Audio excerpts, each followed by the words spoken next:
Bienvenue dans cette nouvelle édition du Morning News. Au sommaire de l'actualité, célébration de la 47e édition de la Fête de l'Unité ce lundi 20 mai au Cameroun. Cette année, elle est placée sous le thème « Unité dans la diversité, atout majeur du peuple camerounais dans sa marche résolue vers l'émergence ».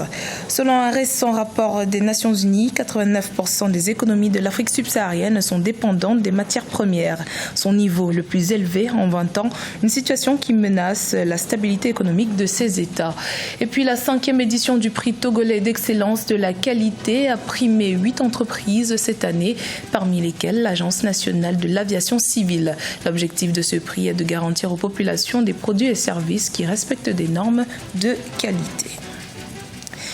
Le Cameroun célèbre ce lundi 20 mai la 47e édition de la Fête de l'Unité nationale sous le thème « Unité dans la diversité, atout majeur du peuple camerounais dans sa démarche résolue vers l'émergence ».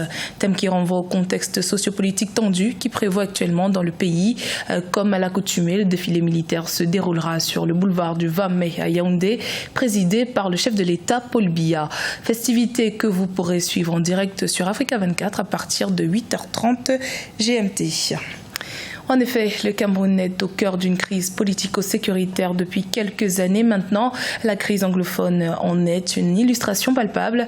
Le gouvernement, la jeunesse et la société civile multiplient les actions dans l'objectif d'inverser cette tendance et installer une paix durable. Niélié Bessa et Siamlo Victor Asseji. Longtemps considéré comme un havre de paix sur le continent, le Cameroun est un pays possédant une forte unité, laquelle provient de l'existence d'une civilisation commune fondée sur des valeurs partagées. Aujourd'hui, même si cette unité tend à être fragilisée par des velléités sécessionnistes d'une part et la montée en puissance des relents tribaux d'autre part, certains Camerounais nourrissent le plaisir de pratiquer le vivre ensemble. Les communautés s'insèrent bien parce qu'il y a tout pour tout le monde. Il y a des activités économiques, il y a des activités culturelles, il y a tout ce que vous pouvez faire pour vous insérer sur le plan économique et social est disponible dans le département. J'aime souvent dire que dans chaque société, il y a des résiduels, ceux qui ne peuvent rien, quel que soit le cas, quel que soit ce que vous mettez à leur disposition, ils aimeraient toujours rester en arrière et fonctionner à contre-courant. Le Cameroun est un pays cosmopolite aux mœurs nationales variées. Du nord au sud, de l'est à l'ouest, le flux des populations entre ces différents points se justifie par l'hospitalité que les autochtones offrent aux allogènes dans la plupart des cas. Les diversités linguistiques, culturelles et économiques sont autant de richesses à préserver au sein de l'idéal commun qu'est l'unité nationale. Dans l'arrondissement de Ngok-Mapoubi, nous avons une localité qu'on appelle Boumiébel, où il y a une mosaïque de peuples étrangers au Cameroun et venus de toutes parts, parce que c'est l'activité commerciale qui a attiré les gens chez nous. Mais c'est même un bel exemple du vivre ensemble au Cameroun. Depuis quelques années, l'unité nationale du Cameroun est fragilisée du fait des nombreuses tensions sociopolitiques. Plusieurs mesures étatiques ont été prises pour résoudre ces crises. Mais selon les experts, seuls le pardon et la réconciliation peuvent conduire à la reconsidération de cette unité nationale. Dans l'actualité également, en République démocratique du Congo, Lambert Mende, porte-parole du régime de l'ex-président Joseph Kabila, député élu et candidat au poste de gouverneur du Sankourou, a été brièvement interpellé chez lui ce dimanche 19 mai par les forces de l'ordre. Il a depuis été relâché. Son arrestation aurait un rapport avec la découverte d'un diamant de 87 carats et impliquant le ministre intérimaire de l'Intérieur, Basile Olongo, qui aurait réclamé que le diamant lui soit remis. Pour l'ancien porte-parole, il s'agit là d'un règlement de compte avec Basile Olongo puisque leurs partis sont rivaux dans le Sankourou. Il promet des poursuites. Au Bénin, depuis l'enlèvement de 2 Français et l'assassinat de leur guide au parc national de la Pendjari, la question d'une menace terroriste cristallise l'attention publique. Pour certains observateurs, des mesures urgentes méritent d'être prises. Reportage de notre correspondant Leftiouno. Une réelle menace terroriste pèse sur le Bénin, font observer des chercheurs. Suite à la mort du guide de tourisme béninois Fiacre Gbedji, survenu en début du mois de mai, lors de l'enlèvement de 2 touristes français au parc de la Pendjari au nord du pays le 1er mai, de nombreux chercheurs sont préoccupés par le phénomène d'attaque terroriste dans la région. Ça s'est passé à un moment où le Bénin était en conflit interne des partis politiques. nous sommes tous menacés par nos contradictions internes. Car si le mur n'est pas lézardé, les reptiles ne peuvent pas rentrer. Et c'est pourquoi il faut l'étouffer dès maintenant et par nous-mêmes, pas par les voyages à l'étranger pour chercher des gens qui vont venir nous faire la paix ici. Les 2 otages français ont été libérés par l'armée française au Burkina Faso le 10 mai. Selon de nombreux experts, l'armée doit s'investir dans la lutte contre l'invasion extérieure. Les chars doivent quitter les villes, nos contrées pour aller vers là où on en a besoin.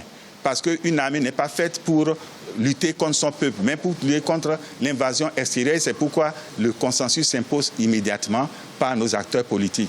À part ça, il faut qu'on commence à tutoyer enfin le développement partagé. On a trop serré de ceinture ici au Bénin. La sécurité des villes et contrées du pays est renforcée par un dispositif sécuritaire impressionnant depuis la crise politique née de l'exclusion des partis de l'opposition au processus électoral. Par ailleurs, la justice a ouvert une information judiciaire suite à l'incident dans le parc de la Pandiari. 89% des économies des pays d'Afrique subsaharienne dépendent des matières premières. Chiffre important et alarmant.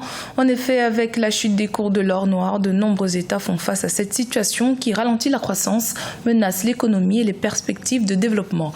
Ameneji. Selon un récent rapport des Nations Unies sur le commerce et le développement, 89% des économies de l'Afrique subsaharienne sont dépendantes des matières premières. 9 pays sur 10 ont des exportations basées à plus de 60% sur les produits de base. La stratégie, elle est connue, c'est la nécessité, n'est-ce pas, de transformer nos matières premières pour répondre d'abord aux besoins de nos économies avant d'envisager l'exploitation des chaînes de valeur mondiales selon les dotations de chaque pays.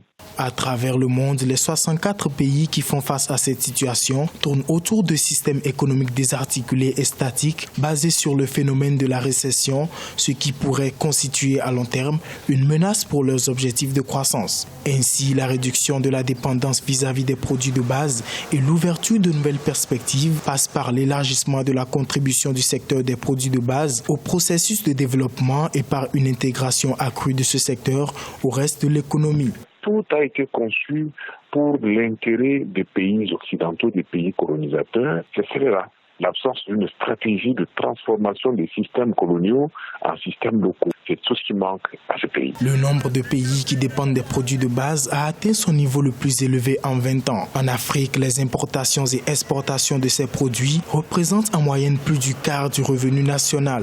Les taxes sur le commerce extérieur constituent plus de la moitié des revenus des États dans leur ensemble et jusqu'aux 3/4 du total des recettes fiscales. Pour un meilleur développement, le Togo promeut la qualité dans les entreprises installées sur son territoire. Ceci à travers la Haute Autorité de qualité et de l'environnement. Depuis 2006, cette institution décerne des prix aux meilleures entreprises. Cette année, la 5e édition a vu la consécration de 8 entreprises, dont l'Agence nationale de l'aviation. Reportage de notre correspondante Emi Fakofi.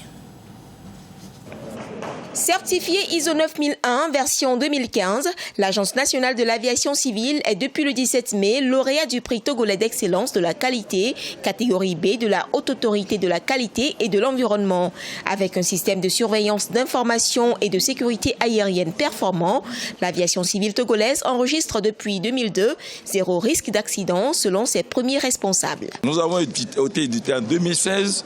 Nous sommes sortis premiers en Afrique en matière de surveillance de la sécurité et de la qualité de toute l'Afrique, avec un taux de 85-77%, alors que l'OACI nous demande 60%. Au jour d'aujourd'hui, le Togo est resté leader et il assiste beaucoup de pays africains. L'édition 2018 du prix togolais de la qualité a récompensé 8 entreprises, qu'elles soient grandes, petites ou moyennes. L'on distingue par ailleurs le port autonome de Lomé et d'autres entreprises privées. Ces prix vont de l'engagement dans la qualité à l'excellence, en passant par les prix de maîtrise dans la qualité et d'encouragement. Les critères, il faut être une entreprise régulièrement inscrite au Togo, régulièrement installée au Togo. Ça veut dire que vous devez être une entreprise normale qui paie ses impôts. Il faut aussi s'intéresser à la qualité. L'intérêt, c'est qu'il y a un audit qui est gratuit. Après l'étape nationale, ces entreprises pourront postuler au prix CEDEAO de la qualité. Objectif, garantir aux populations des produits et services qui respectent des normes de qualité. C'était le journal de la rédaction. Merci de votre fidélité. Dans un instant, une nouvelle édition de l'actualité sur Africa 24.